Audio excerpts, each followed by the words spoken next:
পূর্ববিরোধ আর আধিপত্য বিস্তারের দ্বন্দ্ব শেষ পর্যন্ত কেড়ে নিল ১৮ বছরের এক তরতাজা যুবকের প্রাণ। ফরিদপুরের ভাঙ্গা উপজেলায় দুই পক্ষের রক্তক্ষয়ী সংঘর্ষ ও গুলিবর্ষণে সুমন নামে এক যুবক নিহত হয়েছেন। মঙ্গলবার রাতে শুরু হওয়া এই সহিংসতাকে কেন্দ্র করে রণক্ষেত্রে পরিণত হয় পুরো এলাকা।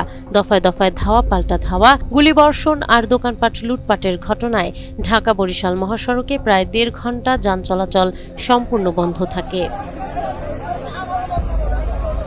পুলিশ ও স্থানীয়রা জানায়, ভাঙ্গা পৌরসভার পূর্ব হাসামদিয়া ও কাপুরিয়া সদরদি এলাকার কিশোরদের পূর্ব বিরোধের জেরে মঙ্গলবার রাত ৮টার দিকে এই সংঘর্ষের সূত্রপাত হয়। এক পর্যায়ে তা দুই এলাকার শত শত মানুষের মহাসংগ্রামে রূপ নেয়। উভয় পক্ষ ঢাল, সড়কি, রামদানিয়ে কুমার নদের দুই পাশে অবস্থান নিয়ে সংঘর্ষে লিপ্ত হলে গুলিবিদ্ধ হন কাপুরিয়া সদরদির মিলন বাবুর্চির ছেলে সুমন। গুরুতর অবস্থায় তাকে ঢাকা নেওয়ার পথে তিনি মারা যান। আজকে বিকেলবেলায় আমাদের এলাকার এক ছেলেকে হাসামদিয়ার কিছু ছেলে আটকে রাখছে ফ্লাইওভারে।